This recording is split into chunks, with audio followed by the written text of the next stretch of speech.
too low.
Where are you going?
सूर्यकोटि समप्रभा निर्विघ्नं कुरु मे देवा सर्वकार्येषु सर्वदा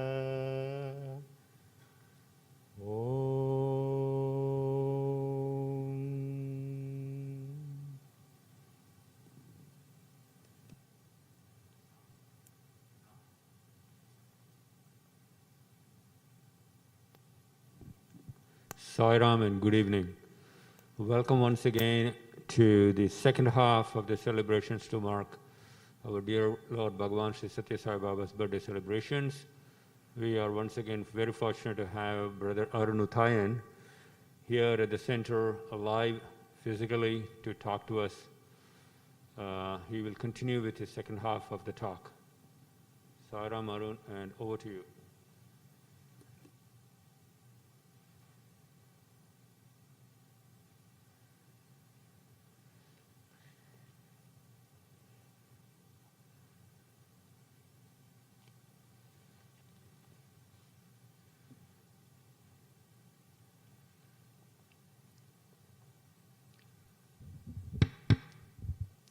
Om Shri Sai Ram.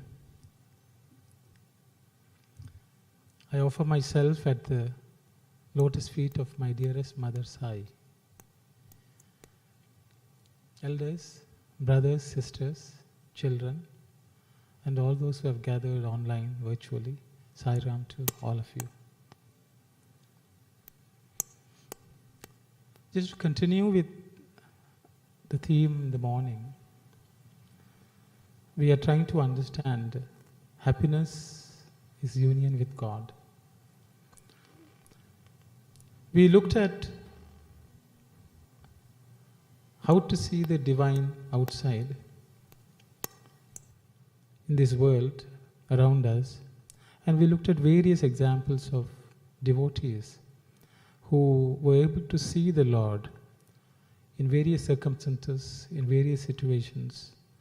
They were able to glimpse and be joyous or forget themselves in the thoughts of the Lord. So as we can see, seeing God outside, seeing divinity outside is all in the mind. When the mind is engrossed in the thoughts of the Lord, we will be able to see the Lord around us. Now I'm hoping to explore how do we see the divinity within us. I think this is a territory which I myself am not very familiar with, except some idea what it is, based on what Swami has taught us through various experiences and so on. So I would like to share whatever I understand, my limited understanding of this concept. In the 4 types of liberation which we discussed, Salokya is to be living in the same world as the Lord and feel connected to Him. Samipa Mukti, or being near the Lord and be connected to Him, be dear to Him. And the third one is what is called Sarupa Mukti, which is we become the form of the Lord Himself. That happens when we develop divine qualities within us, and only then our form itself would be the Lord's. And the final one, which will prepare us for the final one of complete merger with the Lord, which is called Sayujya. So we all think and talk about, seeing the divinity within us, we should go inwards, and we also see the divine in the other person and so on. What exactly is it? Does it mean, we picture Swami's form within us and see, okay, now there is divinity within? Or do we picture a Swami within other people and see, oh, there is divinity within them? So this is generally what we say, I think we all do light meditation. We say that we take the light within us, we take the light to the other people and shine on them. And we think, okay, we have seen divinity. within. Actually, it is just an entrance way to that stage, but it is not that, is my understanding. See, there's a poem again of Swami's. I thought I will recollect that. Because Swami has used these padyams or poems to embed great truths in them. So it is my habit, my hobby of searching these padyams, reading them, memorizing, understanding them. Because they are like Vedas.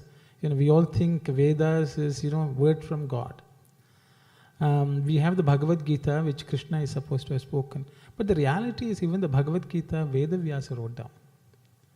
What was told by Sri Krishna in a few words or a few minutes to Arjuna. The story is that when Krishna spoke those words, there were three people who apparently listened to it. One is Arjuna, who listened directly from the Lord. And there was Hanuman, who was sitting on the top of the chariot based on Arjuna's request. So Hanuman was sitting on the chariot of Arjuna, and he also happened to listen. The third person who listened to the Gita is apparently Sanjaya, who had this vision, ability to hear from distance and see the distance, and who was the commentator for Dhritarashtra, the father of the Kauravas. He was able to listen to that as well. So three people listened to those words of Krishna. And Hanuman is supposed to have written down what Krishna said in 21 verses in a language called Paisachi, in which he was familiar. And Vedavyasa is supposed to have used that and his own contemplation on the thought, and he was able to elaborate on it as Bhagavad Gita. But fortunately for us, Swami is present. Swami has come down and Swami has spoken these words. Swami has given discourses, Swami has composed these poems, and Swami has also written down Vahinis. And I think every Sai devotee should take it up as a sadhana to read at least some, memorize some, because that is the only way we are going to keep Swami alive for the future generations. To keep it alive is not necessarily printing books and keeping, but to read, assimilate, discuss, spread. So, that's my belief. So, that is the only way we can internalize some of them. And so there is this poem which I thought I will share with you all. Sarvadharma prema shantulu jagatiki chati chappaga bhuni Sai Prabhu Satya Sai Bhuvini Sampurna Prema Murti Yaguju Putte Modha Malara. This is the way the poem goes. What Swami says is Satya, Dharma, Shanti, Prema, and all Dharma, Sarva Dharma, Chati Chappaga means to declare with emphasis to this world. With that intention, Sai Prabhu has taken birth in the Bhumi, Bhuvini. How did he take birth? He took birth as Sampurna Prema Murti. That is, he is entire Prema in all its facets, in completeness. It has made a form. It is personified as that. And that is how he has born. Why did he take birth? So that the entire world will be overjoyed. Modha Malara. There is, he wanted to spread this joy to this entire world. With that intention, he has taken form as a complete form of prema, love. So that is the real rupam of the Lord. If we say Swami, what is form? Swami will say, love is my form. So the way we can see the Lord within, Swami says, we have to go within and find the love within us. And Swami says this love within us will only blossom when we overcome three hurdles. The 3 hurdles Swami says is, one is delusion, the second one is ahamkara, and the third one is mamakara. So one is delusion, the second one is the feeling of I.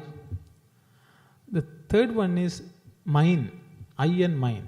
So these are 3 hurdles which apparently block us from entering into this inner sanctum sanctorum within us and to find this Lord of love. So this is a theory. So you will say, it's very technical, so I will go into some stories. Because Swami gives us enough experiences in life showing how loving he is. I think everyone would have had some experience of experiencing Swami's love. So I thought I will first talk about how Swami showed his love a couple of times in my life, and that always stands fresh. Because what Swami did, I feel I also should be able to do to the world. So the first thing happened was in 1979. I already mentioned we came from Sri Lanka. Swami was gracious enough to grant us admission. My parents are of a lower middle class family who really could not afford even to keep us there. But they were doing everything possible to keep us there.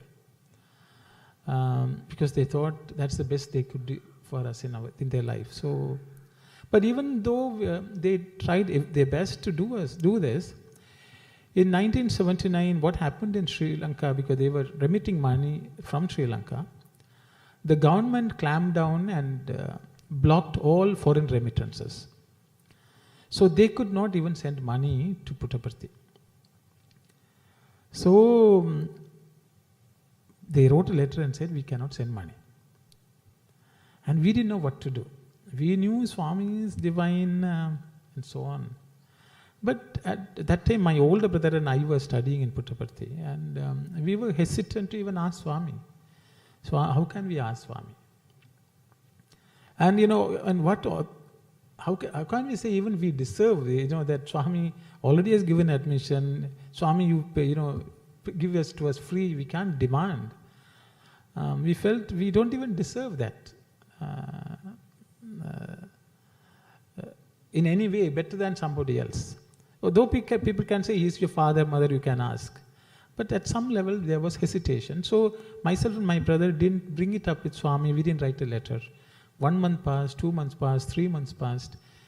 Because we had to pay hostel fees. Even though the education is free there, the hostel fees was a very minor sum, which was about 100 rupees those days. But we didn't have that. So we didn't pay the hostel fees. And the days passed. And we were worried, the warden may call us and say, where is the money? Why are you not paying fees? But he never called us, he never asked us. So we continued to stay. Though the hostel was fine, our pocket money ran out. Even we couldn't buy things like toothpaste or pay, soap and things like that. Even for that, you need some pocket money. Even that we didn't have. So 1 month passed, 2 months passed. While this was going on, I remember I had a personal experience which troubled me a lot, because one of my neighbors in the hostel one day told me he lost some money. He said, I had 10 rupees with me, but it's missing. Did you see it? I said, I didn't see this. And he, because that time, with our old hostel was such, I don't know whether you all know, just to give you a sense of, it was one dormitory where 60 of us were staying, and the amount of space allocated to us was about 1.5 feet to 6 feet. 1.5 feet by 6 feet. It is just enough space to lie down. That was the hostel. So he was one of my neighbors. And I said, I didn't see it. Then he told me, I suspect that you have taken the money. So I asked him, why do you suspect that I have taken the money? Then he says, I know that you don't have money. You don't even have soap in your soap dish. Your toothpaste is, empty. And you are taking all this every day to the washroom and going. So I know that you need money very badly. So you would have taken. I said, I didn't. Then he said, he suspects me, and he said he may have to report me to the warden. And it hurt me so much. As a young, small kid, already we are struggling, and somebody saying you are a thief. So I remember going to the washroom and crying, Swami, I have come here.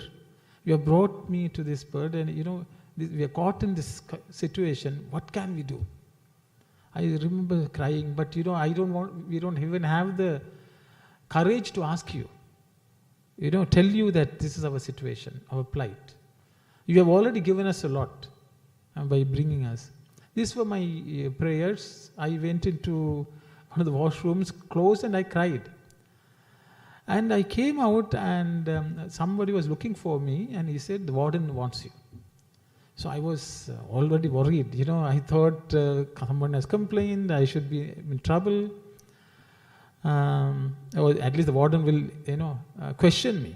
So I was trepidatiously, I went to the warden, and I found my older brother was also there by then. He was also summoned. So I thought maybe he's going to have an enquiry there. Then there was another student also, fellow student, whose name is Keshavan. He is also in Toronto. So all three of us were summoned, and then the warden said, Swami has asked me to talk to you all. Swami says, your parents are unable to send money because of government regulations. From today, Swami will take care of everything. Swami will pay the hostel fees. You don't have to worry about it. And he gave us some pocket money. I was thrilled, from the depths of melancholy. Suddenly I felt so happy that Swami has given this, helped us. And since then Swami supported. Actually, then we realized there are so many people in Parthi. Swami has helped in many ways. But I think what I learned from that day was, that is, after we were nobody. We really didn't matter. Did Swami expect something and do nothing? But I think he used certain occasions for some good karma, sometime in some life. May have earned us that grace. But more than that, what I also learned was that God is the one who is looking after everyone in every sense, whether money or not. So we need not worry. Just to give that assurance. Even when you don't ask, I will look after you. That was a message loud and clear which came. And that was just a fraction of the love which Swami has showered on millions of people. So it's my unique story. I'm sure there are much more which Swami has done for many.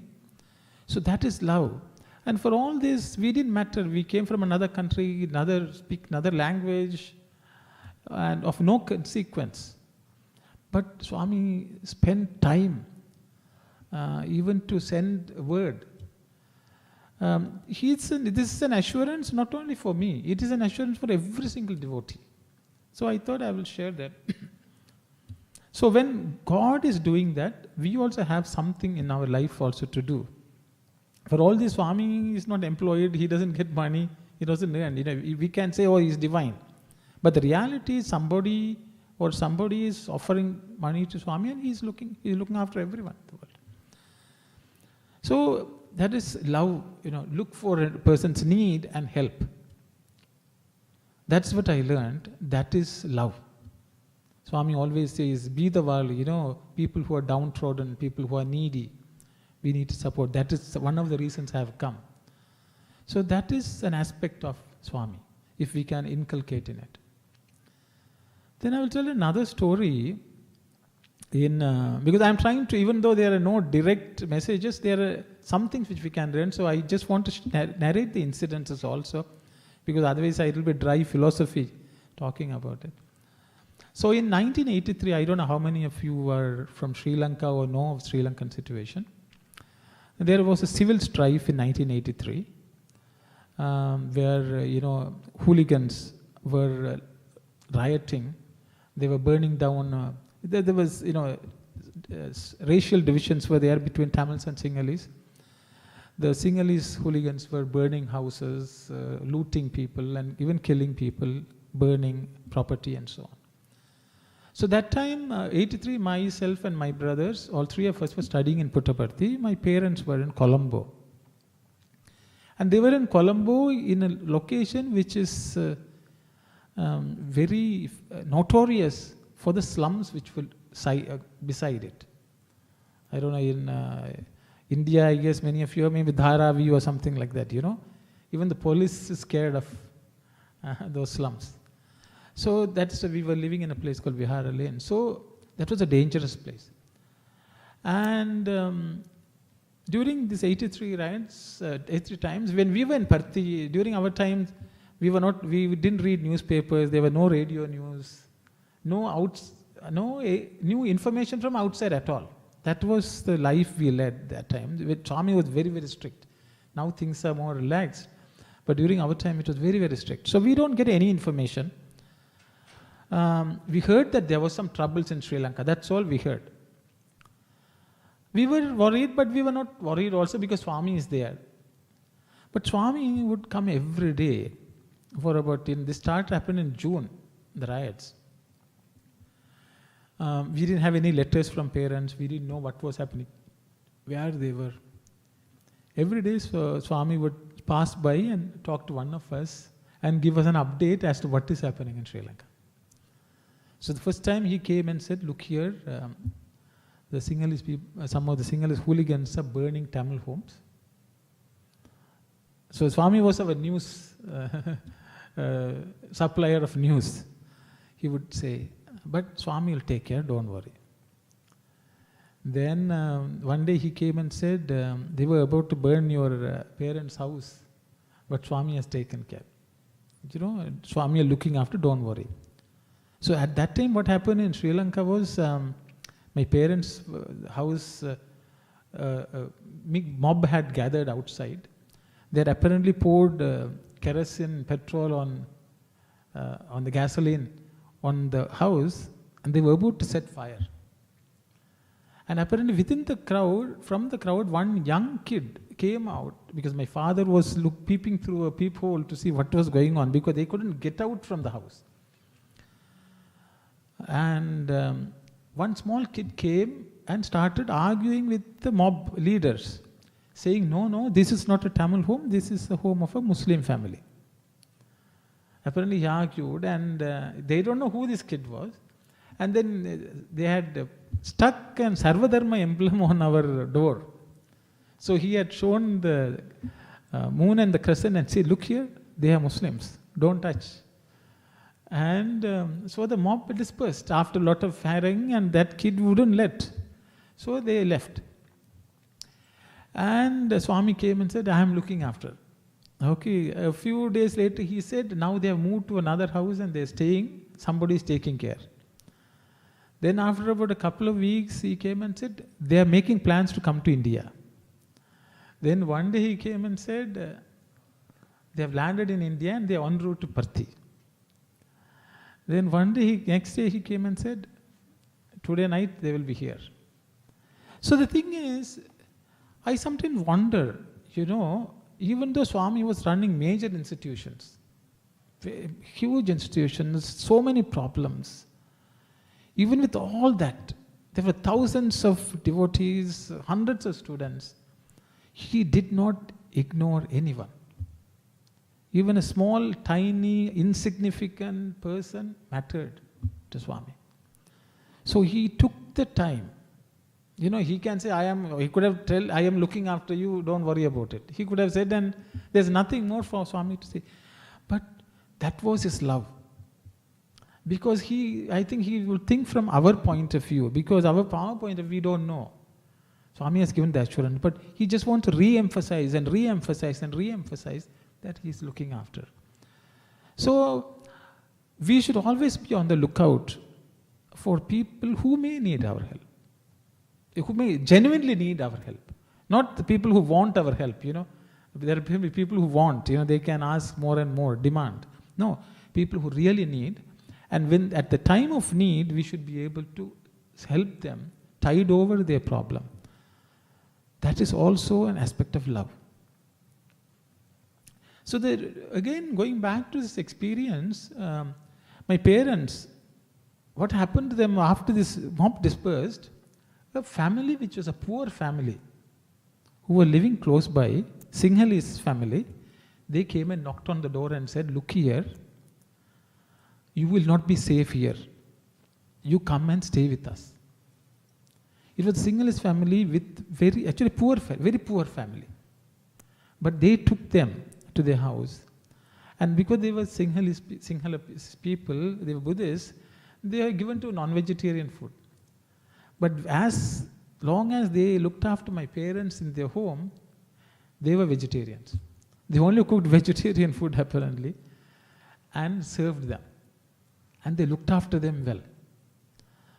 So my parents were so overwhelmed, and when they left, they gave everything in their house to them. With 2 bags packed, they came to Parthi.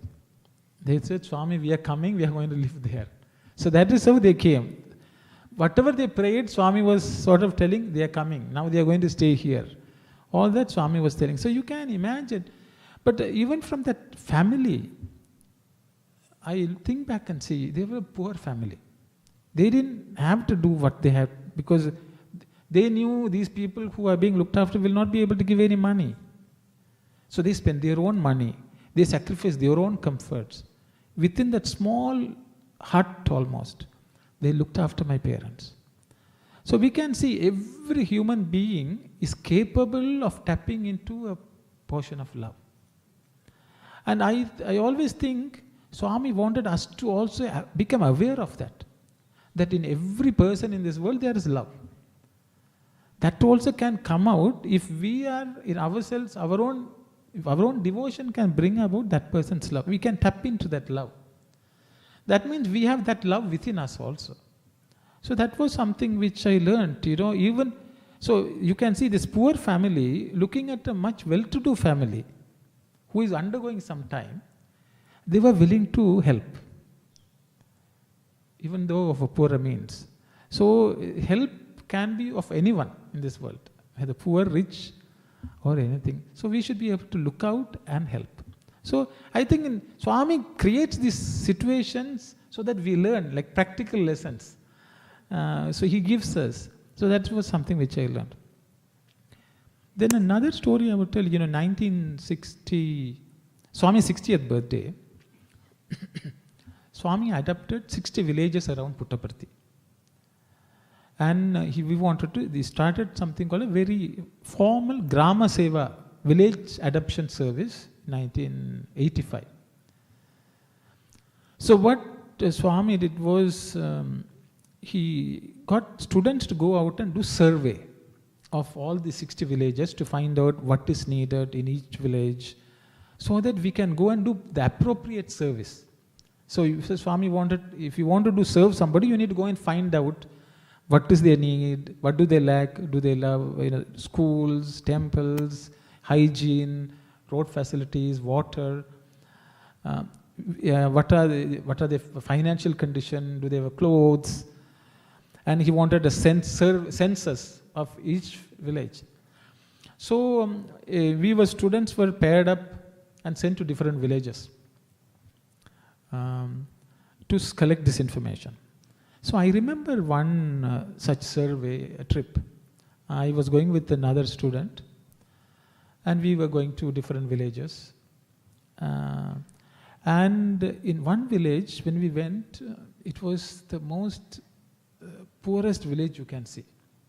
There were only about 3 or 4 huts. That's the village. And when we went to that village, we went to the village headman's house.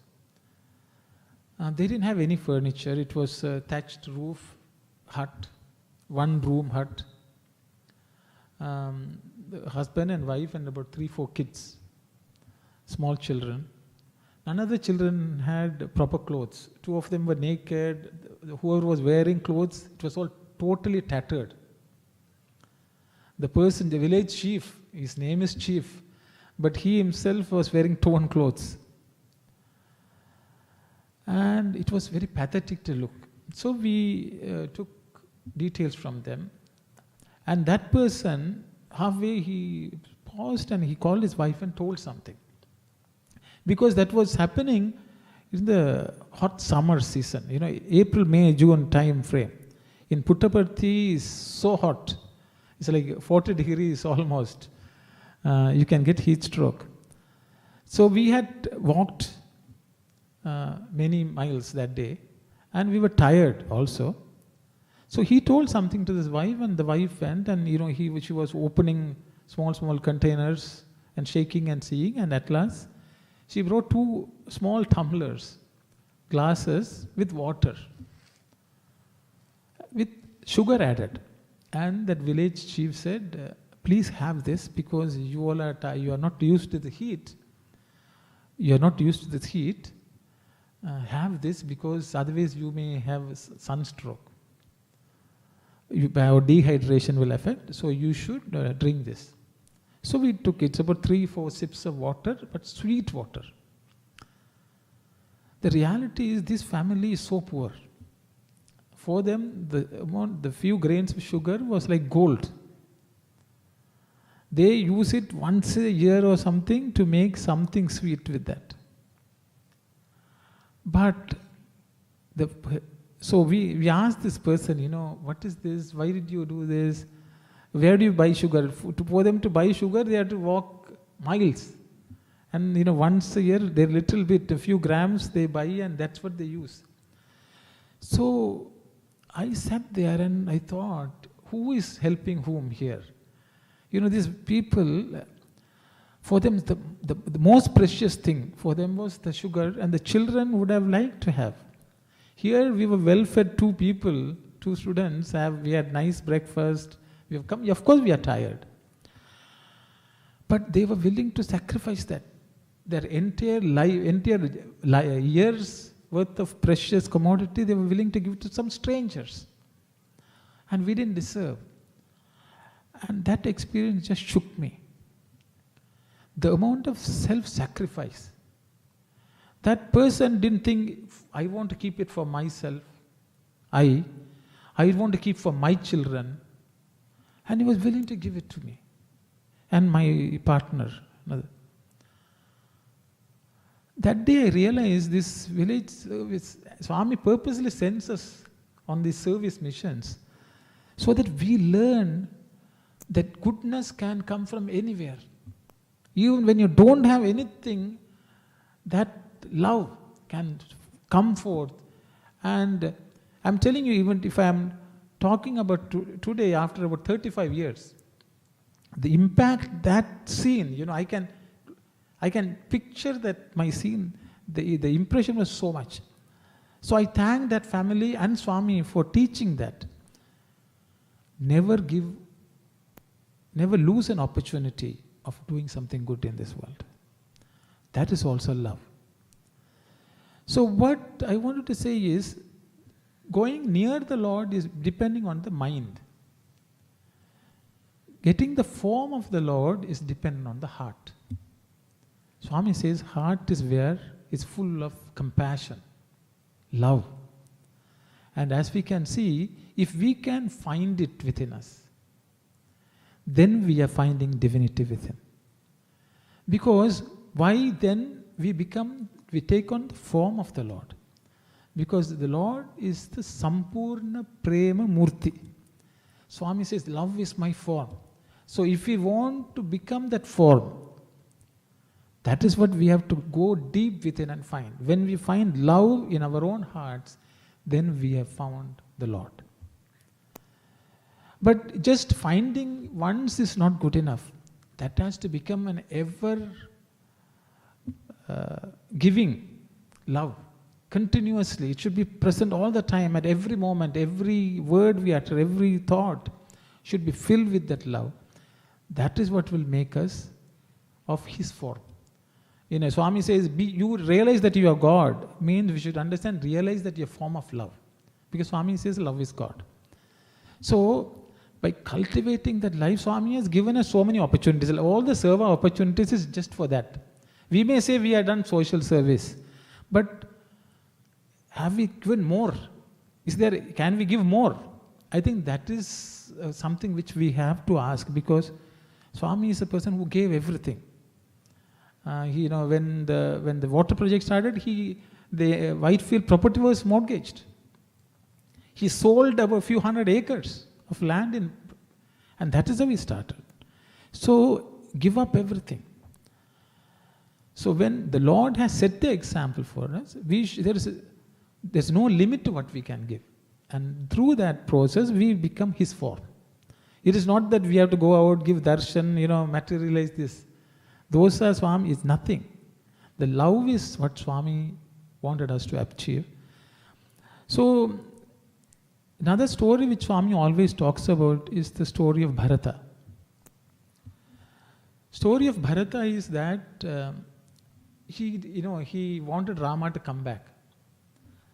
But Rama said, no, 14 years I will be in the forest as my father had given that word to your mother. So I will be in the forest. Then Bharata asked for the footwear, paduka. And he went and set them on the throne. And then he ran the kingdom, living in a hut. At every point, the question which Bharata asked was, what would Rama would have done? So the feet were kept, and they were the padukas, or the footwear of Rama was the king. And every time he would ask the question, what will Rama would have done? On that he contemplated, and all his actions were to the best of his ability to how Rama would have run the place. So that was his life for 14 years. And Swami says when Rama came back, in Nandigrama, when Bharata got into the chariot with Rama and they were going, people did not know who is Bharata, who is Rama. Because Bharata turned into looking, even physically looking like Rama. What it meant was, he tried to live the way Rama would have lived. And because of that, his form became Rama's. He looked like Rama, he spoke like Rama, he acted like Rama. And the Paduka. So the Paduka, I think the Paduka Puja is also, it was, many discourses Swami has given on Paduka Puja, we can talk about it. But there is one story which Swami always spoke, which I thought I will share. It's a story of the Gopikas and Krishna.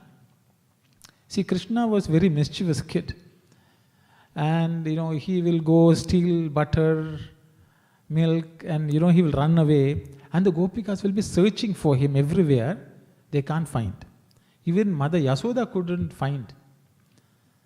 So once they were telling Krishna, you can't torture us like this. We have to find you. Then Swami says, what Krishna once did was, he broke a pot of milk and he stepped on the milk. And then he walked and ran. But what happened was, his footprint of milk was embedded everywhere. So the Gopikas were able to follow that footprint and go find Krishna. So this is a story which Swami says. I think everyone in Gokulashtami time, I guess, people put the feet of, it's every home, especially in Tamil Nadu and India, I guess in many places, they have these baby steps of Krishna. What it signifies is, walk the footsteps of the Lord. And Swami says that milk means milk of kindness. So that is the footprint of the Lord. The milk of kindness is the footprint of the Lord. And only by following that footsteps of the Lord, we can find Him. So that is another story. So I think every time we have to ask, if we have to find the Lord within us, and we have to take on the form of the Lord, it's always important that we find the footsteps of the Lord and follow them. And that's why when I started, I said, how do we know the footsteps of the Lord? It is only through whatever He has taught. Because if once we do that, we should not have any room for sorrow, worry, or fear. If any three of them are bothering us, that means we are not following the footsteps. Once we follow it properly, the more we follow, the more joy we will have, and we will not be troubled by anything in this world, is what I understand. So the self-sacrifice goes a little more. So I thought I will share a couple of stories because there are children, they may like to listen to the story.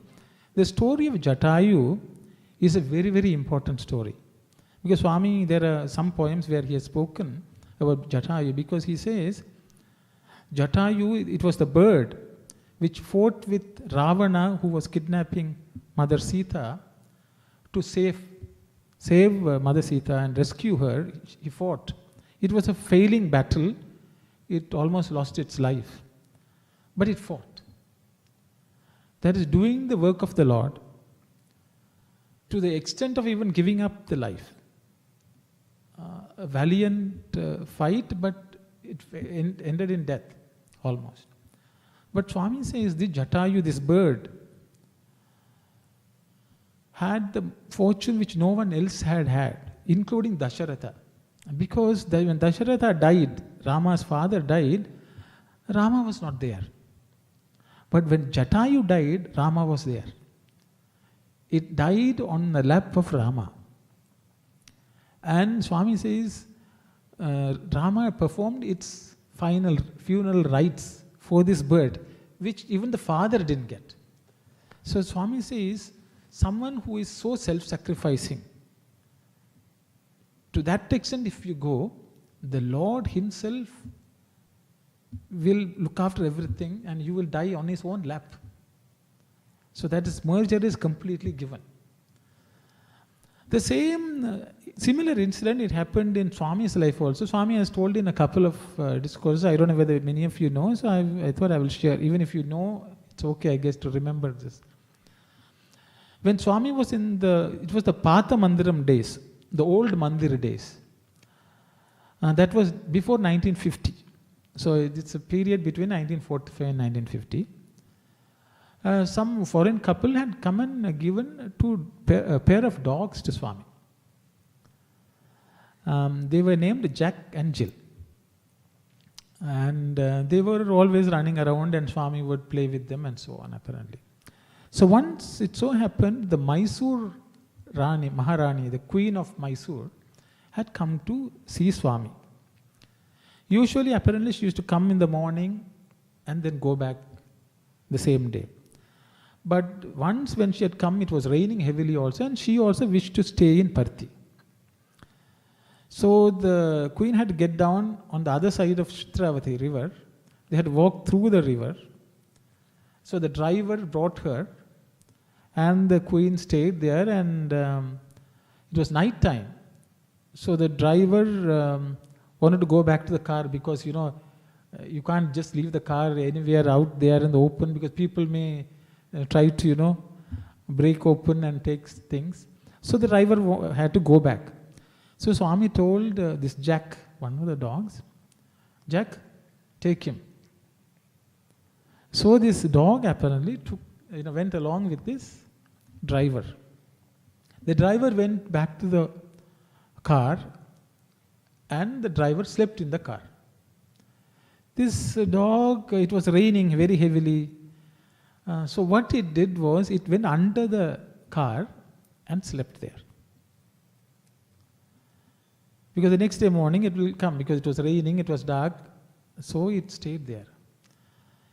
But what was happening was, it was lying next to one of the wheels of the car.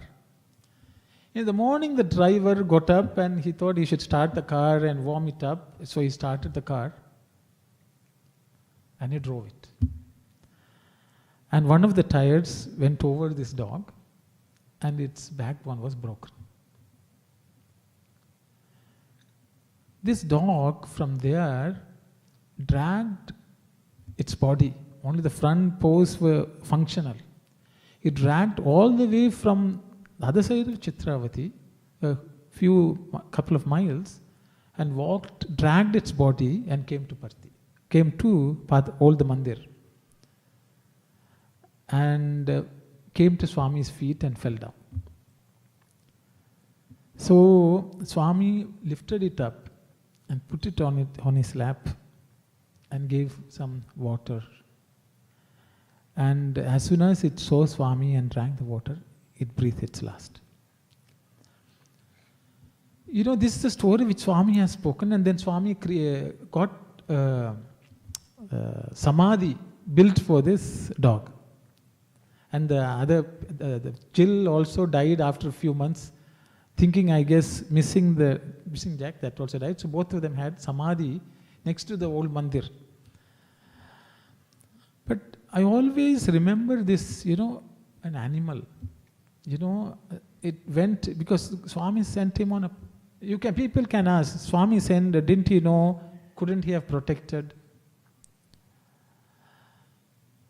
But the dog, even though it was injured, it didn't fall anywhere. Its sole focus was the Lord. It has to come back. That kind of yearning, it came back and it merged with the Lord. So our sacrifice should be such also that whatever happens to us in our discharging the duty of love, we should not be swayed by any circumstances. The devotion and the love for the Lord should be so much. So the story of Jatayu and story of Jack, they stand as some of the ideal devotees who were willing to sacrifice, self-sacrifice. That means out of love for something, some higher purpose. They were able to get this blessing of lying at the lap of the Lord, on the lap of the Lord. See, we may think, of course, the person has lost what happened. Because after all, our body is temporary. The body may go, but the soul is uniting with the Lord. So these are two great examples of devotees from the animal kingdom. And so why I am saying this is because these are stories which Swami has narrated.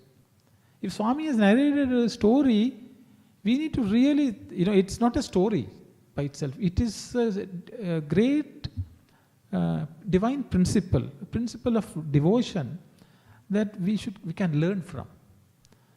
So Swami wants us, if Swami has said the stories, he wants us to learn something from that. If we don't sacrifice to that extent, if we can sacrifice, we can unite with the Lord.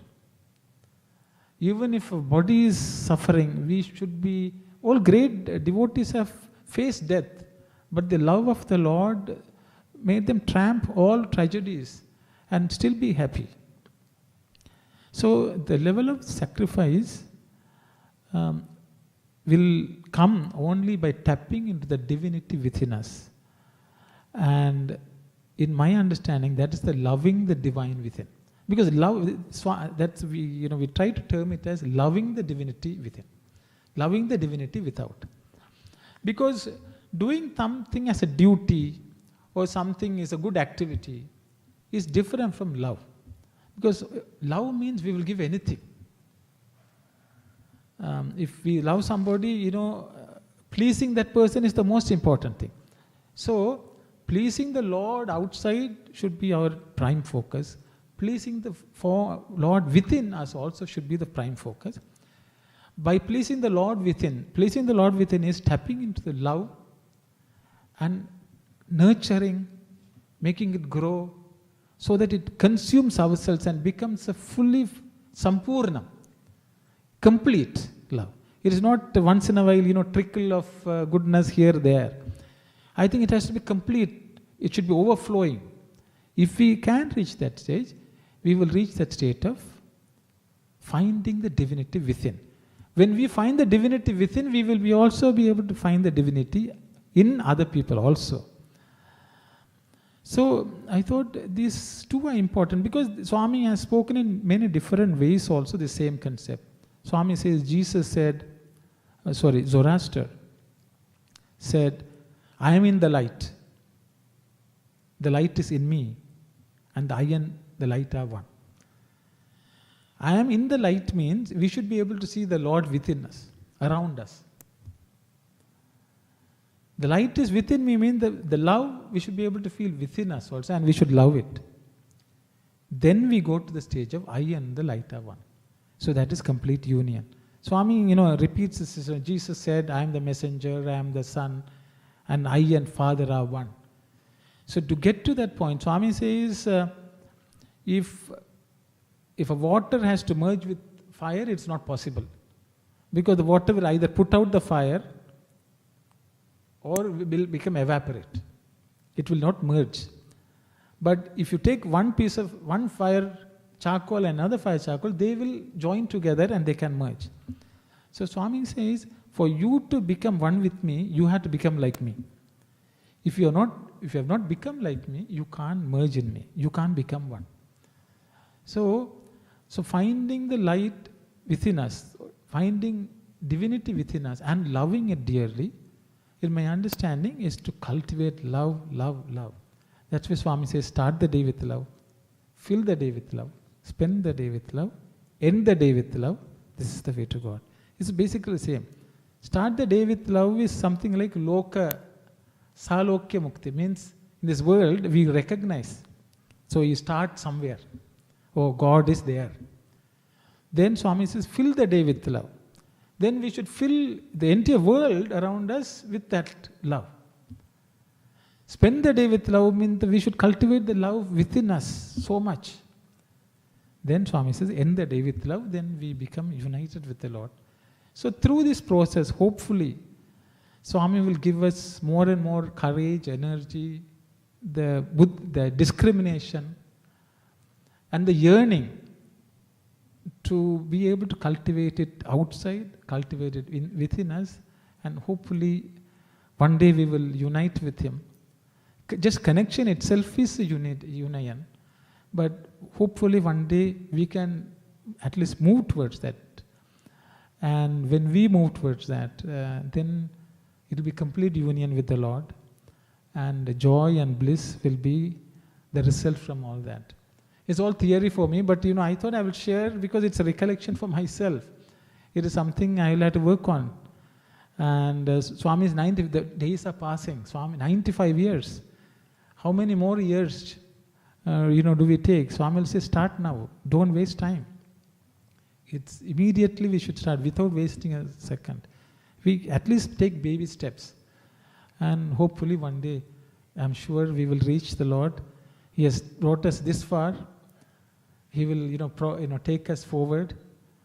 With that hope and prayer, I bring this talk to an end. Sai Ram, everyone. It was wonderful to come and share the day with you all and the celebration. So that's all I have to say at this point in time. I will close, brother. I think I have 5 minutes before time, I guess. But I know you said some questions or something like that. If there are questions, I will answer. Otherwise, we can move on. I hope that's all I have said. Whatever I had thought I should say. For sure, Brother Arun. There are 40 people watching online. They have also some questions. So okay. I'll go through some questions you can answer. Before that, I have one thing to ask you. I heard somewhere from somebody that Swami gave you a damaged locket or something. I'm not sure is it true or not, like why he gave the damaged one if he gave one to you. Okay. And what is the thing behind it, and is there anything you can connect with that? Yeah, see, every action of Swami has some lesson. See, there are so many things which were Swami. Every year I learned something new from the same thing. There's the damaged locket. So in 1984, the first 5 years, from 79 to 84, we didn't go out of Parthi. Swami told, don't go anywhere, stay here. My mother used to come, our parents used to come and see us only there. We didn't leave Puttaparthi at all for 5 years. But in 84, Swami, during the summer vacation, we used to just do work in the hostel. We used to do some service in the hostel, clean up, paint, do maintenance work and things like that. But we lived there only. But in 84, Swami once gave a talk and said, this year everyone has to go home. But this similar talk Swami has given, so that year also we thought Swami is just telling everyone else, but we are an exception. That was our view, and Swami gave the discourse and all students left and few of us were there. So one day Swami came by and told, what, you all are not gone? We said, Swami, we have not gone. He said, why you didn't go? And then we didn't know what to say. Swami said, Swami would like to say, we said, no, you had to go. This time, no staying. Then we said, Swami, we don't have any ticket, we have not informed parents, so what to do? I see. Then Swami said, okay, come. And then Swami took us to the interview room, gave a small interview. And in that, he said, okay, but this time I want you all to go and come back. He said, okay, Swami. We don't want to argue too much with Swami. But then Swami said, yes, I know that you don't have tickets. Then he called some people from outside who in the veranda and asked them, these boys have to go to in Sri Lanka, how can they go? I'm just giving a little more extra information, just to fill the time also, just so that you understand what happened. And then they said, Swami, flight will cost this much. Swami asked, how much will it cost? And they said, 600 or 700 rupees. Swami said, I see. Is there any other way to go? They said, there's a steamer which goes from Rameshwaram to a place called Talamannar. That is cheap. They can go. Then Swami asked, how much? They said, about 200 rupees. Then Swami said, from here they have to go to Rameshwaram by train. So he asked all that. Then they discussed some numbers and told Swami, okay, and then Swami sent him out. Then Swami reached, there's a windowsill next to Swami's chair. He reached and there were 3 envelopes sitting there. He took and he gave each one of us. And he said, there's enough money for you to buy this ticket to train and steamer and you go to Sri Lanka. And this is what Swami told. And then Swami said, okay, wait. He said, in Sri Lanka, they are shooting all Tamil boys like you. Because you guys are tigers. People are thinking you are tigers. Liberation, Tamil tigers, I don't know, you may know, they are it's a liberation movement in Sri Lanka. It's branded as terrorists. They would say they had independent fighters. Anyway, the government was rounding up any youngster who was suspected to be tigers and you are locked up. So Swami said, they may shoot you, so I don't want you all to die. So he said, because whatever I am trying to teach will go waste. So I don't want to die. Because I think Swami is teaching, he wants us to learn it properly through experience. So he doesn't want this to go waste. So he said he materialized lockets. They are silver lockets. I think you may have seen, one side is Swami's form. On the other side there is Om in Sanskrit. It's a very common one Swami used to give. And so he gave 3 of us. So we took it and Swami said, take a thread, tie it and go. So I was holding it tight. We came back outside and then I opened my eyes and tried to look at the locket. I was shocked to see the locket because Swami's figure was not there. It was all damaged. Form of Swami was not there. I turned the other side. There was a big dent. There was no Om. It was Om. The beginning and the bottom were there. Everything else was a big hole, a dent. I was shocked. I asked my brother, show me yours. His was perfectly formed, but mine was very bad. So I was really troubled. I thought, why Swami? Must be a reject item from Swami's materialization world, I thought. And I thought, maybe I am defective, maybe that's what this shows. All sorts of things, whenever something bad happens to us, something doesn't go the way we want, we all worry about it. And we think, maybe it's good to reflect. Am I good? Can I become better? I think all of us will have something to improve anyway. But I was troubled.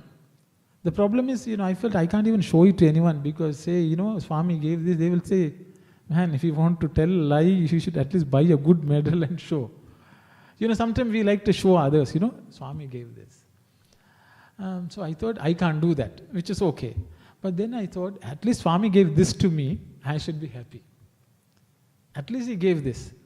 The fact that he gave is itself a proof of his love. So I should be happy with it. So I wore that.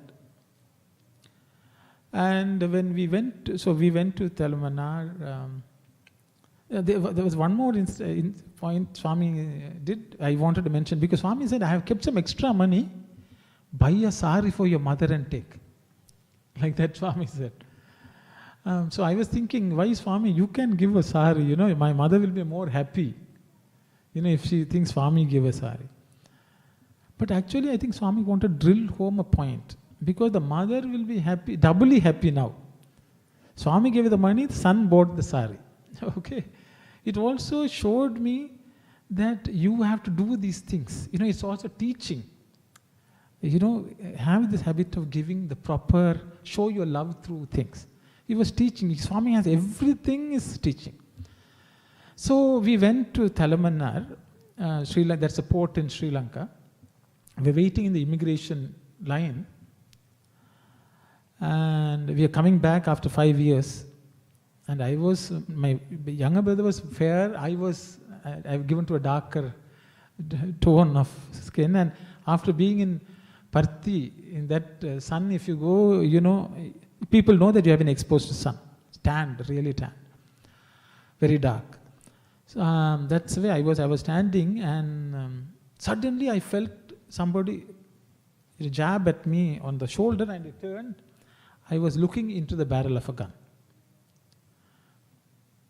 There was one machine gun trained at me, and the army officer said, move this side. So I was moved, and right away I was surrounded by about 5-6 army officers. They said, move, walk. And they said, don't, keep your hand away from your body and move. So I was marched, and I was taken to a room. They kicked open the door, and I go in, and I looked around. It was about 12 by 12 feet room. There were at least about 20 people training their guns, and they said, go to the middle. And they asked me to remove my clothes, and I removed my shirt, and one fellow from the front came charging at me and jabbed his gun on my shoulder. Because I didn't know what the reason was, because I was wearing Swami's locket in a black thread. Because Swami said, buy a thread and wear it. Because the tigers have this habit of wearing what they call a cyanide tube, which they used to wear, and they will bite it whenever they're caught. So they suspected that I was a tiger, because I am coming from India, where the tigers were getting training, and I looked very dark, so that means I was in the sun. So they thought I was wearing a cyanide pill, and they dashed. And when that fellow hit, that gun sort of locked into that dent in that locket. And then he realized it was not breaking or anything like that. He said, what is that? I said, it is pendant, locket. Then that fellow looked at it, and then of course they grilled me for some time, questioned, and they let me go. Which itself is a miracle actually, because whenever they even have the slightest suspicion, they will lock the person up. And when the time comes, they will, like Guantanamo Bay or something like that, you don't know when you will see the light, light of the day. But that didn't happen. We came out. I think Swami's will. But it also made me face life, danger, and all that. But so I also realized that even though this was a damaged good, even though it was a damaged pendant, the power is immense. The power is so immense that it can save you from anything. Whatever God gives as prasadam, even if it's damaged, it is for your own good. It has immense value. It has immense power. That's what I learned. So I wore it after that also. It gave me a lot of strength, courage. But that also grew into the Swami's form became okay. The Om formed. And now there's a small dent, to remind me that the original dent. But it fully formed it over a couple of decades. That itself is Swami, his own way of showing I am present. But from that I learned that whatever we receive as prasadam in this world is for our good. It has immense power. As long as we believe in the Lord, we love the Lord, and believe that the Lord has granted, everything in this world is fine. So that experience let me face many challenges in my life and gave me the strength to know that even if it is not proper in the worldly terms, as long as it is from the Lord, everything is fine. So it sort of helped me when my children were diagnosed with autism also. Even they were imperfect in the eyes of the world, they are imperfect even today.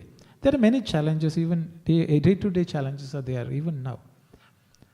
But it is all for good. Because we really don't fathom the value of that prasadam, what God has given. So anything and every experience we receive in this world, if we accept it as the Lord's prasadam, the value which comes out of it is immense. So, for example, every situation we can transmute into something good. Initially it was challenging for any parent, when you know that your children are like this, they need support throughout their life. It's a worry.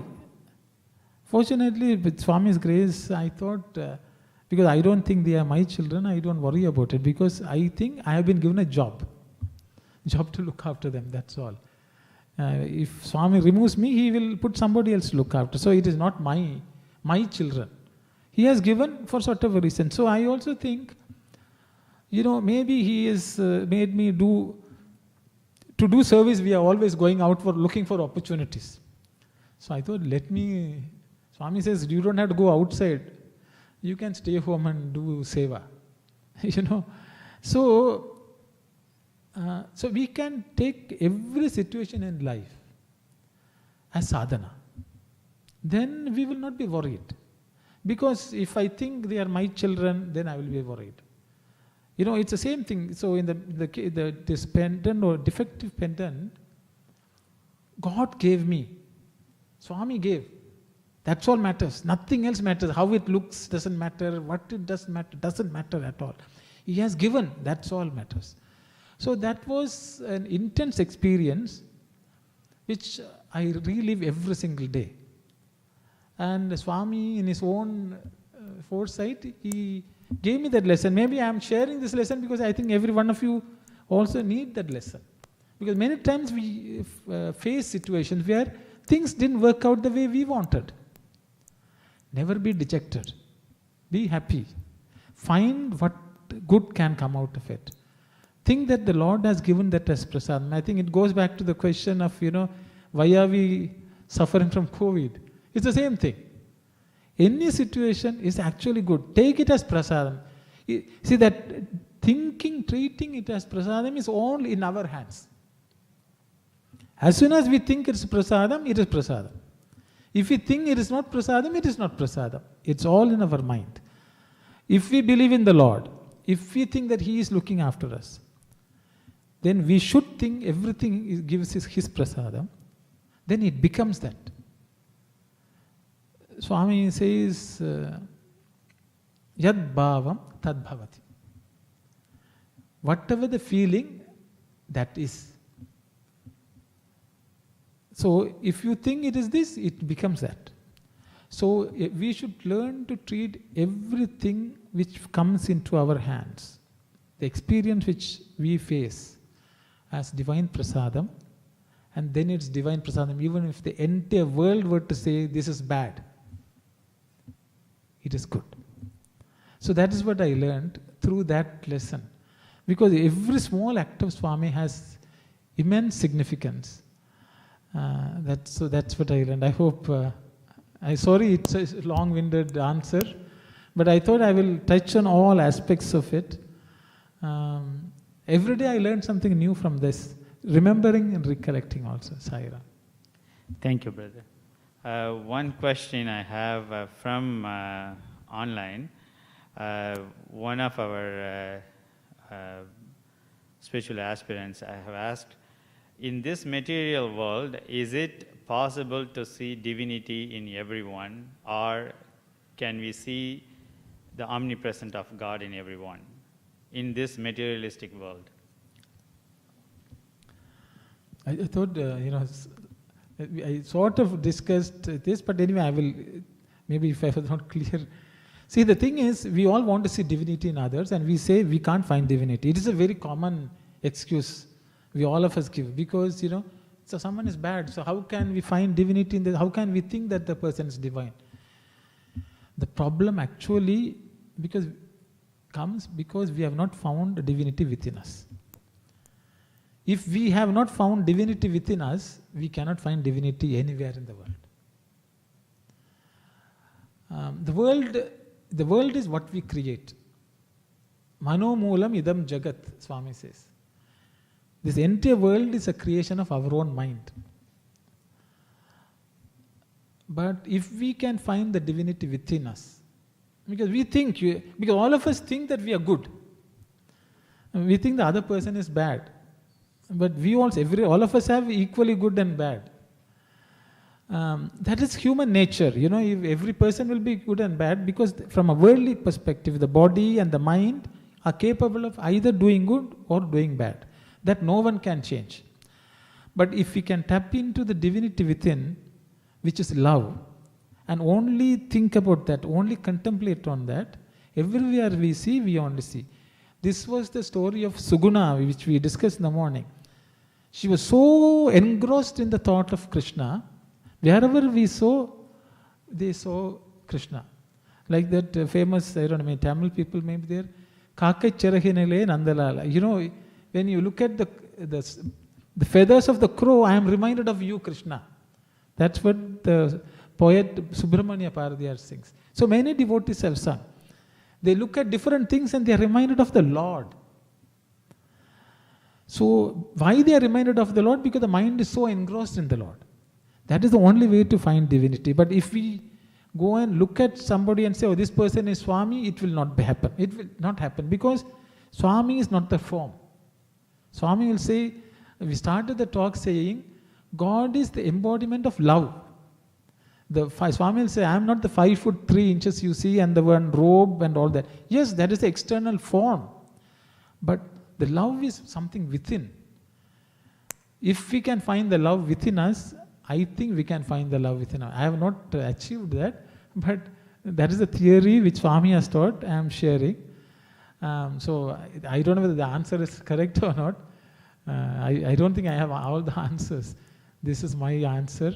At this point in my development, I should say. Sai Ram, brother.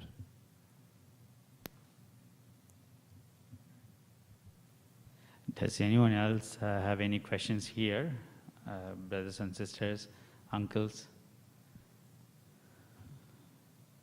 auntie, anyone?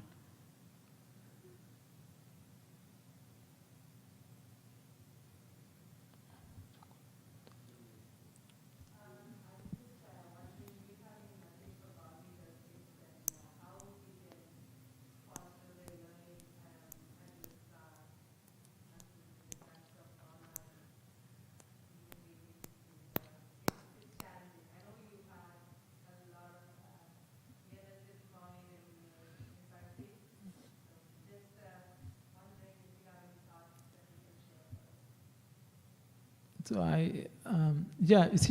whatever I learned as a Balavika student, because I joined the Balavikas program in 1970. Until 79, I was in the Balavikas program. So I have an experience as a Balavika student. When I look back, as a student, of course, I was attracted by certain things, maybe Purva Janma, Sukritam, as they say, some good deeds. But what I would say, there are many things which I learned from my parents, some of the gurus. Lasting impression. So I think the students, children, because they are open, they are absorbing, they are looking around and then absorbing. So there's nothing much they can do. But the maximum help, the responsibility lies with the parents and the teachers. And sometimes the parents may not be as involved, but the teachers have primary responsibility in my view. Because there were 3-4 teachers who had a lasting impression on me. I can pick three gurus. There were many gurus, they were also sincere, but 3 of them had a very lasting impression on me. One was someone called Dr. Ganeshal. I don't know whether many of you know Dr. Ganeshal. She was here. I think many of you know Dr. Kanchana. It's Kanchana's foster mother, Dr. Ganeshal. She formed the Don Mills Center, Sai Center, here. But she was a guru in Sri Lanka for when I was a student. And life was completely immersed in the thought of Swami. Their love, whenever they spoke about Swami, the love will just well from within. And her only desire was to go and serve Swami and be with him. She went and lived and served as a doctor in the Whitefield Super Hospital in the early 80s, late 70s to 80s, she worked there. So whenever she would tell a story about Swami, not the story, we could sense the love, sense the feeling, sense the devotion. It created so much impression. Another person was Mrs. Muthukrishna. She's also a doctor. She used to teach us yoga asanas. And every yoga class, initially she will start with talking about Swami. And between exercises, Swami will talk about yoga, Swami. At the end, she will talk about Swami. She also was yearning to go to Puttaparthi. She enrolled her son, Divakar. He joined, and she also went and worked. She passed away only 2 years ago. She was a doctor in Puttaparthi Hospital. Not the lessons. What I tasted from them was the love of Swami. How important Swami was. Then the third one was someone called Lal Hydramani. He's a Sindhi gentleman. He was an industrialist, garment industrialist, very well-to-do, very well-to-do. He was instrumental in starting the Balavikas program. I still remember in 1970, this is almost 50 years ago, the first time, all students were assembled. I was 6 years old. He got Swami's photos for each of us. Swami, cross-legged. Swami's photo is one of the old photos of Swami. It was given to each of us. I still remember taking it home, and it was on the altar for each 3 of us brothers. Each of us had our own photo, and he was telling, "Take this photo. He is God. You need to pray to him." This is what he said. And this gentleman, he was so well-to-do. There were security guards around his house. It spanned 2 streets. But every day he was doing Nagar Sankirtan. He will go on the road and sing bhajans loud. And he organized every Sunday Nagara Bhajan. We used to attend that. Whether it's rain, even if it was heavy rain, we used to do Nagara Bhajan on Sundays. And he was also so devoted. So you could see such a rich person, all the comforts, every day, for at least 10 years, as much as I know, every day he did Nagara Bhajan on the streets. People could laugh at him. Nothing sweet. Such was his determination and love for Swami. And I remember him teaching me as a pre-Sevatal, I think group 4 you can say, teaching us summer roses on the Blue Mountains. And whenever he used to talk about one lecture, he will go into ecstasy. So much ecstasy that he will forget his teaching, you see. That much of love he had. And then later on, he also came and settled in Puttaparthi. The current shopping complex was built by him. And he's still running, and I think he's very, very old. He and his wife are serving there. What I'm telling is, the love which they exuded for Swami was so contagious. And by looking at these people, I also developed the love to go and serve. Of course, my parents also, their love for Swami was also immense. But these also, they had such great impression. Not only on me, many other students also. So I think either the parents or the gurus, they should cultivate the love, that immense love for the Lord. The Lord is the only thing needed in this world. So you can imagine this person has lived from 1982 till today, almost nearly 40 years, in a one-room apartment, cooking their own food and eating, from a very wealthy family. That is this love for God. See, we all read about Meera left the palace and went. There are many devotees. If you go to Puttaparthi and see, there are so many devotees. So these are people who inspired.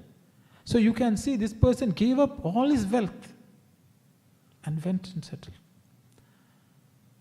When we know what is the value, we were talking about, loving God means placing value on the Lord. That is greatness. So I am still indebted to these people. When you asked me, all their pictures showed in front of me. Whenever I go and thank him even today. Meet them and say, thank you very much for inspiring devotion. Because they also, along with my parents, few of them had such immense impact on me as a Balavika student. And if I am today, it is the foundation which they laid, I should say. And that's all I have to say. And the rest is in Swami's hands also. Saira. I hope it's hopefully not too long-winded answer, but I thought it's very dear to me and it's a nice question. So I thought I will share. It's my paying my gratitude to all these great individuals who have shaped me some way. Saira. On the same note, brother, how we, as a young parents, prioritize all the activities with Bal Vikas and other outside activities. We slowly see the young parents are drifting away from the main focus. Sometimes they prioritize other activities over Bal Vikas class.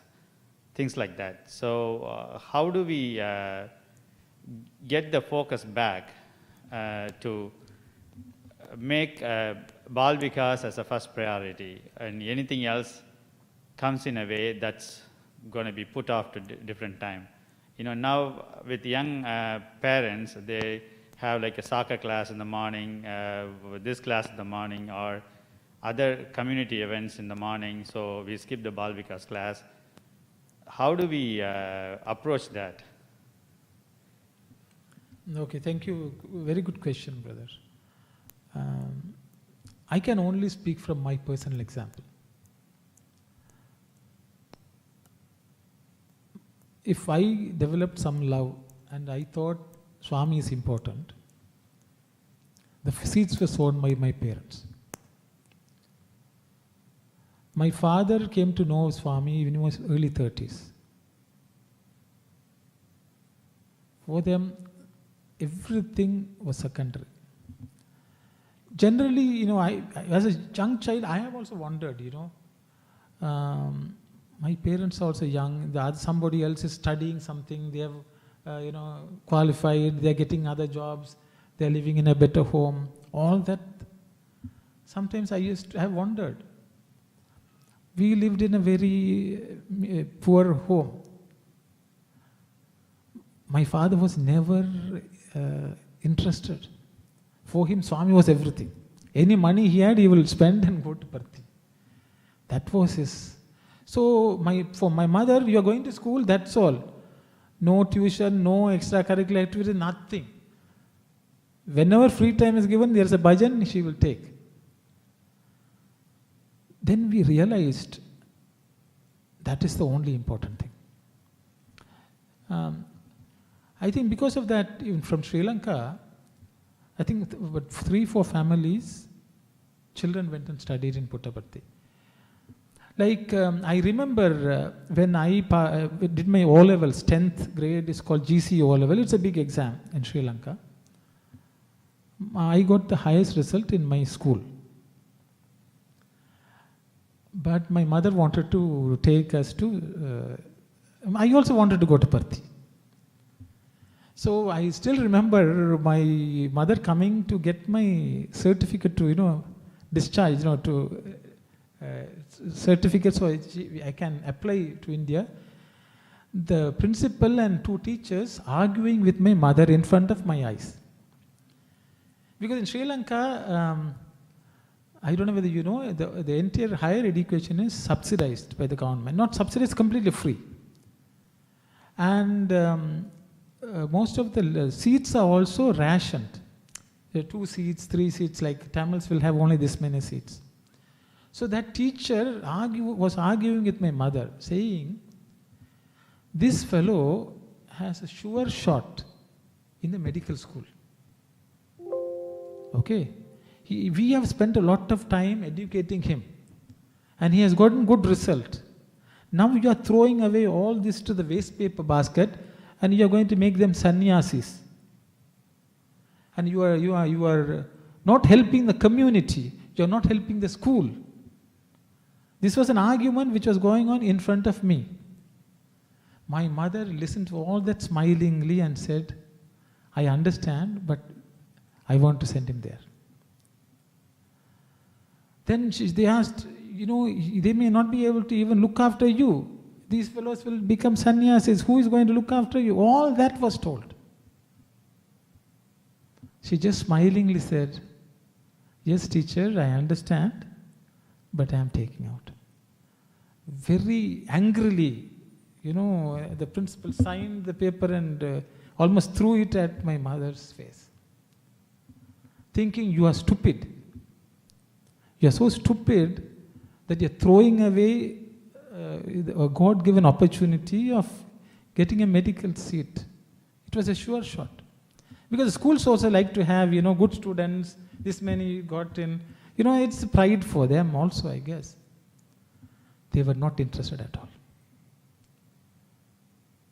So looking at that made a great impression in me.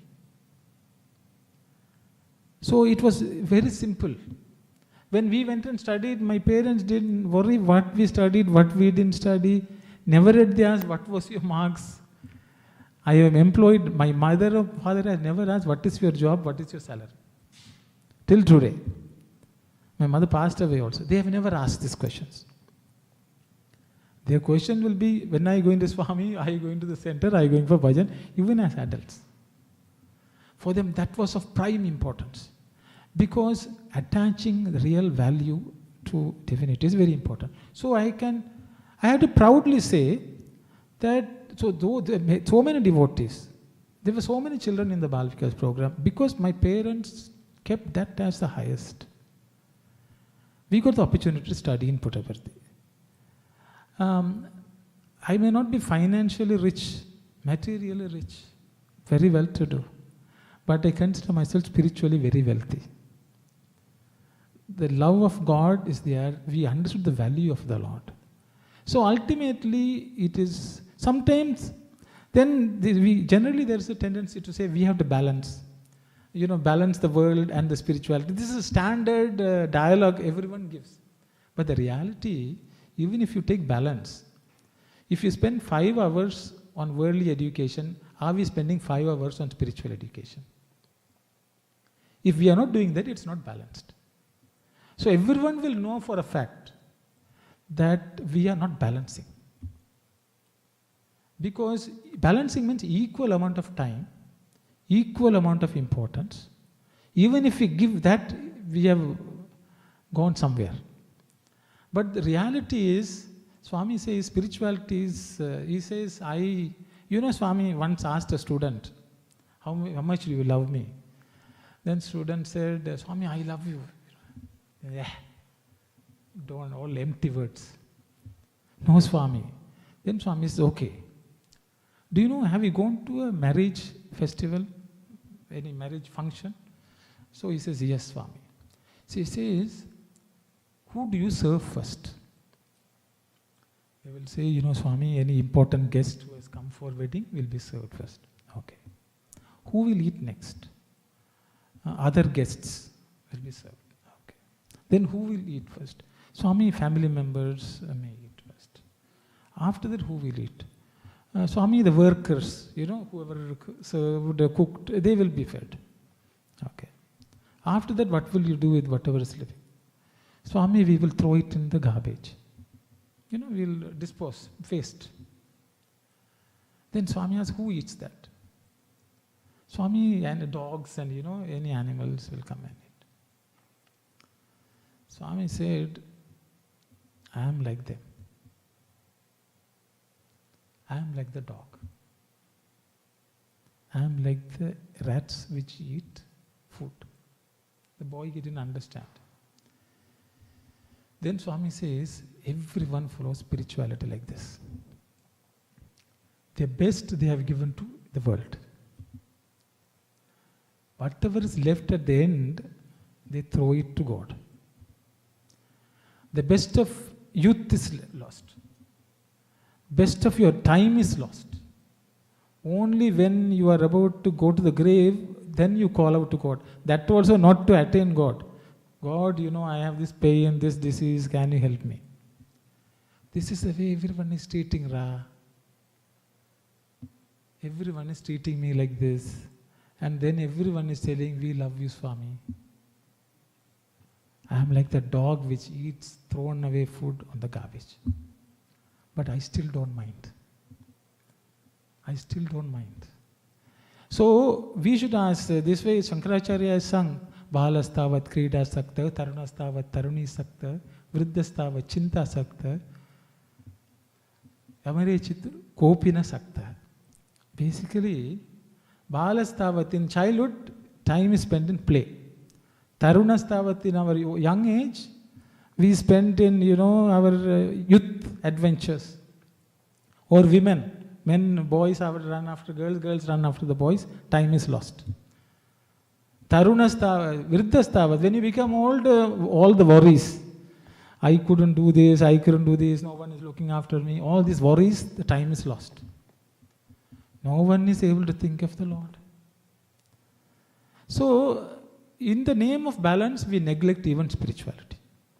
So, we should ask honestly for ourselves, how much time we accord for spiritual activities. So, if we had to balance, the time should be at least equal. The effort should be actually equal. At least the yearning also should be equal. The thing is, Swami says, I don't force. It all comes from source. It has to come from within you all.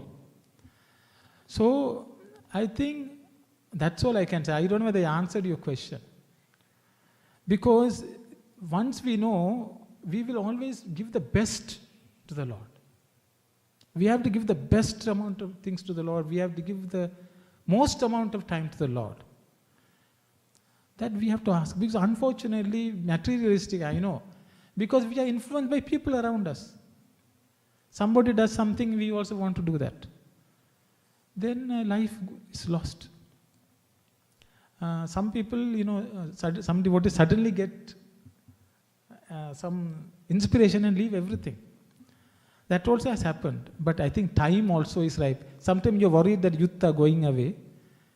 But the seed, as long as the seeds are planted, at the right time it will mature. In some way. But if you want good crop, good harvest, I would say best should be given to spirituality. We should ask every day, today I am going to sleep. How much time did I spend on listening to Swami? How much time did I spend time reading what Swami has written? If we ask these two questions, everything is done. Every day we are awake for 18 hours. In the 18 hours, how much time did we do? See, we may watch a TV program for 2 hours. Fine. Are we matching it with 2 hours of Swami's discourse? It's a question we have to ask. We spent reading a newspaper for about half an hour. Are we reading what Swami has written for half an hour? If we ask these simple questions every day, honestly for ourselves, and I think we can make some progress. Because I am telling this because I asked this question and I also fail. And that's why I feel so sad. If you have asked me this question, I am giving this, answer is for me also. There's no more time to spend on devotion. That's all I can say. You know, Ram was, can I spend a little more? Okay. See, I came to Canada. So when I came to Canada, I was without a job. You know, job market was very poor in 92. Certain events in our lives made us come here. So my wife sponsored and I joined here. And I was worried, you know, I don't have a job, this, that. And for about 5-6 months, no jobs. And I was worried, and I was even thinking, I was in the Middle East, I had a job, I wanted to go back. One day I was crying, you know, to Swami, you know, I am just confused. Am I doing the right thing? And I slept. And I got a dream in which Swami is in the mandir, I am sitting in the sand along with the devotees, and Swami is walking. And I'm getting up and asking Swami, I don't have a job. You know, that was, you know, Swami, what should I do? Swami is passing by, he is not even looking at me in the dream. It's all dream. And I said, Swami, Swami. And he is passing by. He's not even looking at me, but his left hand is on came like this. And I found a small gold coin flying out of his hand. And it flew towards me, and I was looking at it. As it came towards me, it multiplied, and then it just overflew over my hand. And I woke up. That was the dream. I sat and I cursed myself, thinking, he is the source of all the wealth, and I am worried. So Swami, now I am not going to worry about it, I will do what I have to. You know, that was my thought. And I have done reasonably well in this country, though I started at the rock bottom. And every promotion or whatever I got, I have moved 10 times in my bank. I have never applied for a job. Somebody would come and say, look here, I have a job, are you interested? And they would take me. That is how I have grown in this job. What I would say is, if you leave everything to the Lord, even if material success is needed, He will look after. So we need not chase and go after that. So that is my belief. So we should be very clear about that also. That Lord is the source. Once we have that, then we will not try make our own effort, human effort on that. Is my belief. People may say, you are lucky, you can tell this philosophy, but it has given me good stead till today. So that's all I can. Sorry about it, brother. One last question from online. Could you please explain a little bit more on Sayujya Mukti? When you mentioned 4... yes, Sayujyam is complete merger with the Lord. That's the ultimate, you know, we are far away from that place. Swami basically says it is complete union with the Lord. That union means we will not feel we are any different from the Lord. That doesn't mean, you know, it's nothing about being, you know, I have the power. I have, you know, I can materialize anything, or I can, you know, solve other people's problem. Absolutely not. It is a feeling that I am now one with the Lord. Our connection is complete and permanent. And that's my belief. Swami gives varieties of, in every Vahini, if you read, Swami has talked about it. Swami will say, like a river which goes and merges into the ocean, you go and merge with the Lord. Once you merge, our separate identity itself is not there. We think we are part of the ocean. We are part of the Lord. For that to come, once outside of us also we see the Lord, inside also we see the Lord, nothing is there. It's like, Swami says, it's like a fish. In a fish is born inside the water. Inside it also is water, outside of it also is water. But it doesn't know that it is water. So apparently sometimes the fish will look for water to drink. Okay, so we are anyway in the Lord. Swami says there are 3 barriers which are blocking us from that. First one is delusion. Swami, the first one, delusion, is thinking that we are the body is the biggest problem, which we have to overcome. And thinking that the world is real. This material world is real. It is a source of happiness. That is called delusion. Because you go after anything, any happiness you get is never permanent. It won't last. So that is delusion. For example, people who are not married will think we will get married, then we will be always happy. It will never be the case. There will be good days, there will be bad days. So it's never permanent. We may want a job and run and get a job, but we will have problems in the job also. We may be happy, we are making money, but there are bad days also. So it is always a mixture. So that is called delusion because it's running after the mirage, thinking there's water.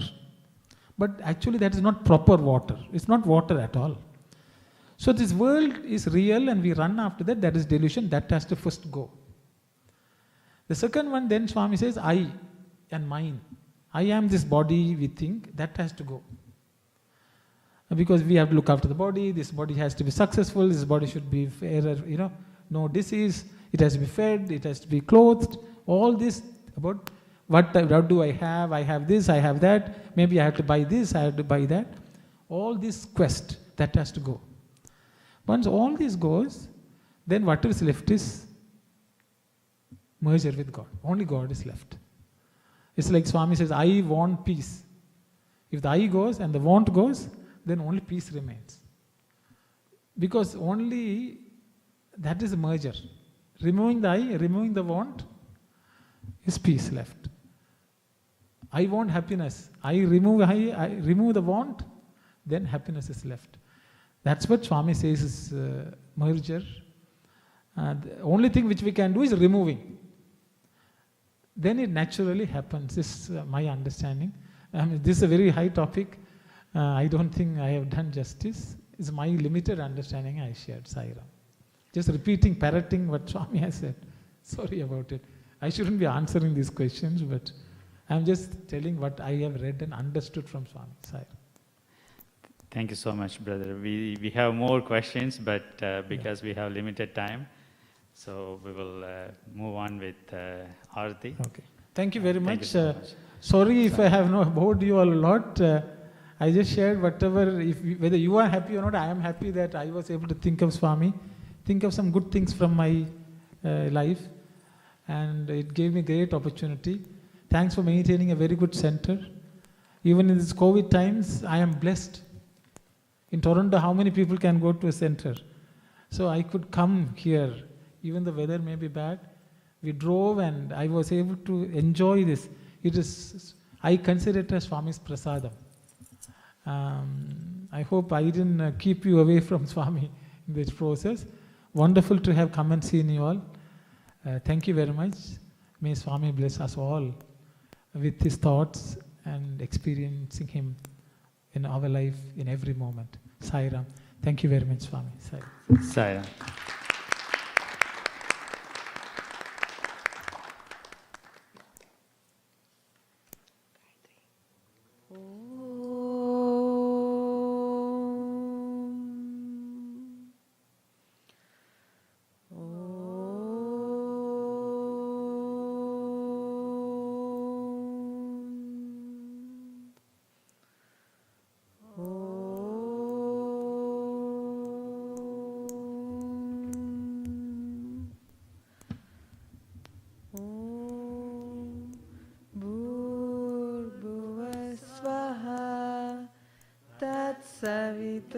सवितुर्वरेण्यं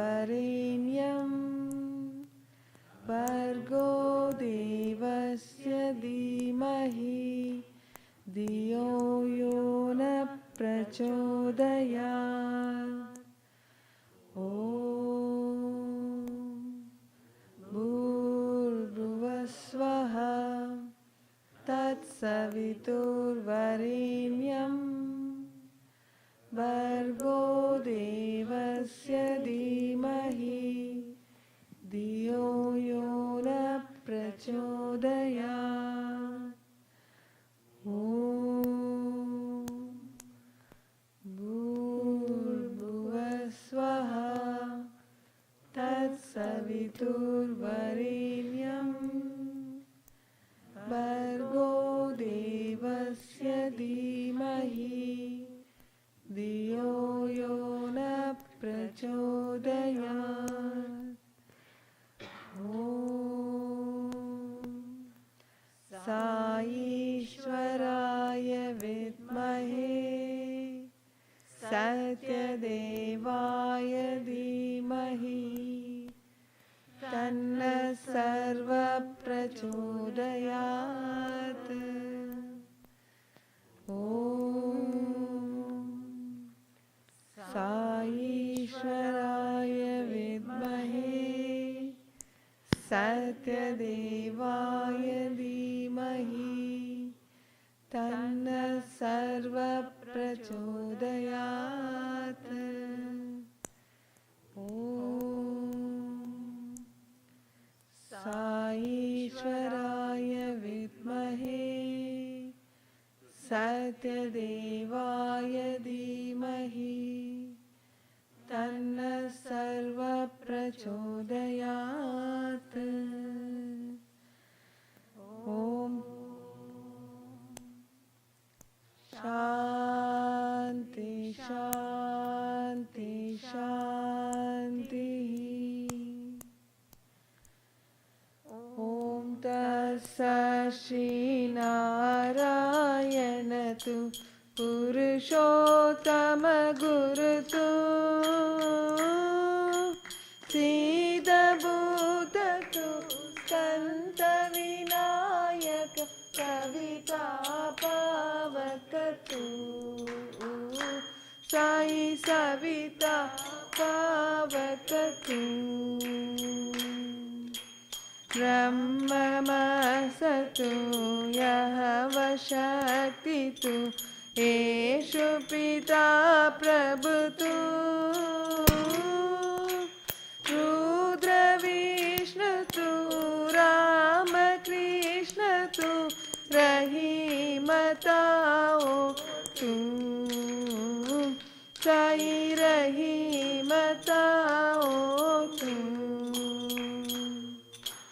Vasudev को विश्वरूपतु चिदानंद हरितु अद्वितीयतु अकाल निर्भय आत्मलिंग शिवतु साई आत्मलिंग शिवतु साई आत्मलिंग शिवतु। ओम जय जगदीश हरे स्वामी सत्य साई हरे भक्त जना संरक्षक भक्त जना संरक्षक पति महेश्वरा। ओम जय जगदीश हरे शशिवदना श्रीकरा सर्वा प्राणपते स्वामी सर्वा प्राणपते आश्रित कल्पलतिका आश्रित कल्पलतिका आबद्बान्धवा। ओम जय जगदीश हरे माता पिता गुरुदैवमुम्मरियन्तयुं नीवे स्वामी मरियन्तयुं नीवे नाद ब्रह्म जगन्नाथ नाद ब्रह्म जगन्नाथ नागेन्द्राशयना। ओम जय जगदीश हरे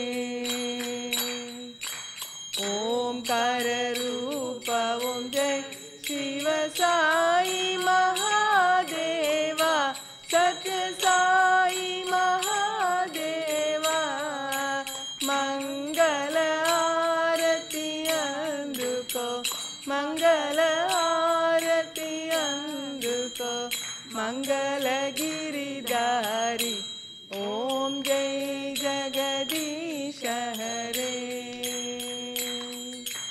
नारायण नारायण ओम सत्यनारायण नारायण नारायण ओम नारायण नारायण ओम सत्यनारायण नारायण ओम सत्यनारायण नारायण ओम जय सद्गुरुदेवा नारायण नारायण ओम सत्यनारायण नारायण नारायण ओम नारायण नारायण ओम सत्यनारायण नारायण ओम सत्यनारायण नारायण ओम जय सद्गुरुदेवा नारायण नारायण ओम सत्यनारायण नारायण नारायण ओम नारायण नारायण ओम सत्यनारायण नारायण ओम सत्यनारायण नारायण ओम जय सद्गुरुदेवा हसतो मा सद्गमय तमसो मा ज्योतिर्गमय मृत्योर्मा अमृतं गमय समस्तलोका सुखिनो भवन्तु समस्तलोका सुखिनो भवन्तु समस्तलोका सुखिनो भवन्तु ॐ शान्ति शान्ति शान्ति जय बोलो भगवान श्री सत्य साई बाबा जी की जय।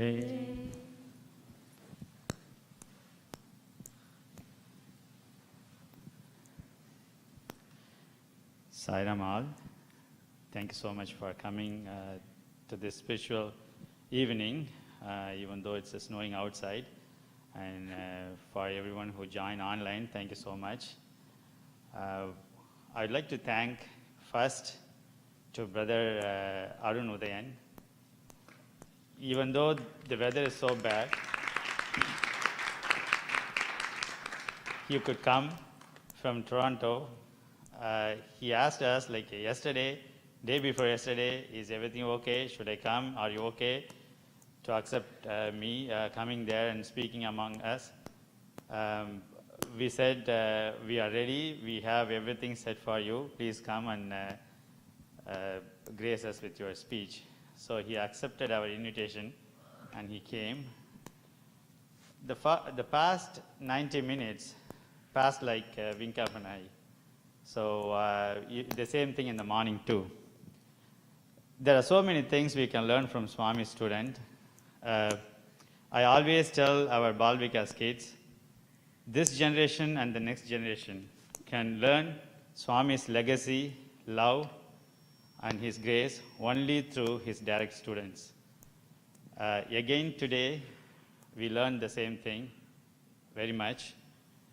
From now, we will learn many things only from Swami's students to understand Swami better and learn about his grace and his teaching. Another thing I admire about Swami's student, 4 things: the discipline, the commitment, the knowledge, with all these things, love. Life may throw at us many things, society may throw at us many things, situation may throw at us many things, but amidst of all these things, the one discipline, commitment, knowledge, and love the Swami student have, it's amazing. I touch your feet for that, Brother Arun. we cannot say many things. This is a problem, that is a problem. Because of this, I'm not doing this. Because of that, I'm not coming, and all these things. But as Arun mentioned, with his family situation, with his outside situation, the life 24 hours he is running through, the commitment he made, he wanted to go with the commitment. He promised us long time ago that he would come, and he wanted to do that. It doesn't matter how the situation is. I personally thank you so much, and also on behalf of all our center devotees, I want to thank you, Brother Arun. Second, Bhaskar uncle and Ram. Ram mentioned to me last year, around December 2019, that maybe we can invite Arun to speak with us.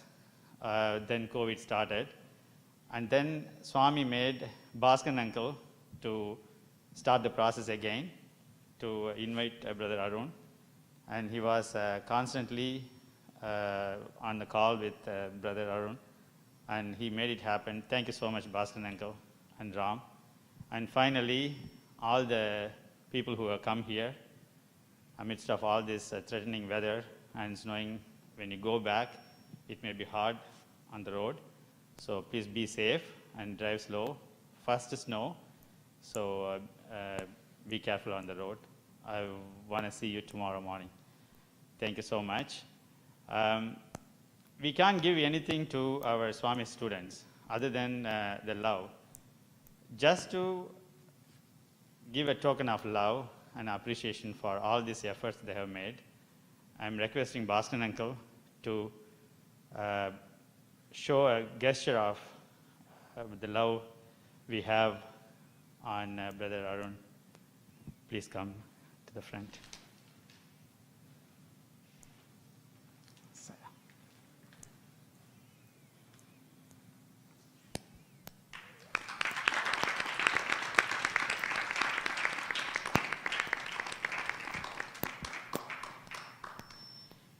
Today, Brother Arun Udayan has a hectic schedule. Morning he started around 5 o'clock from Toronto to come here, and he gave a speech here, and then he had another Zoom program to participate from 3 o'clock to 5 o'clock, and then again he came here to speak with us 5:30. It wouldn't be possible without Brother Satya Aditan. Even though Arjuna fought, the Krishna was the charioteer. So the same thing, in the same analogy, I want to consider Brother Satya Aditan. Thank you so much for bringing our Sai brother Arun here to our center. Without you doing this hard work, he wouldn't be peaceful. Thank you so much for that. To show our appreciation and love, I request Brother Ram to show him our gesture of love. Can you please come to the front?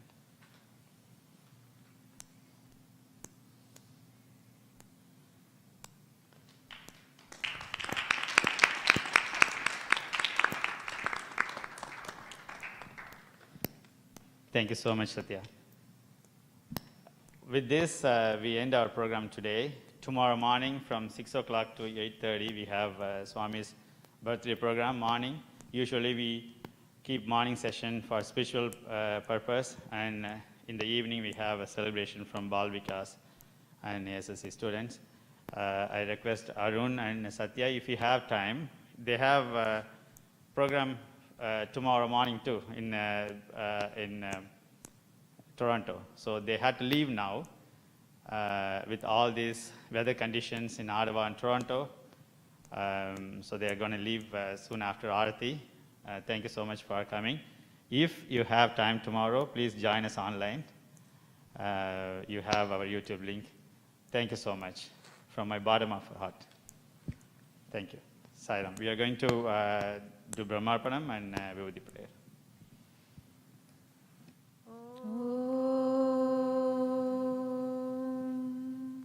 Om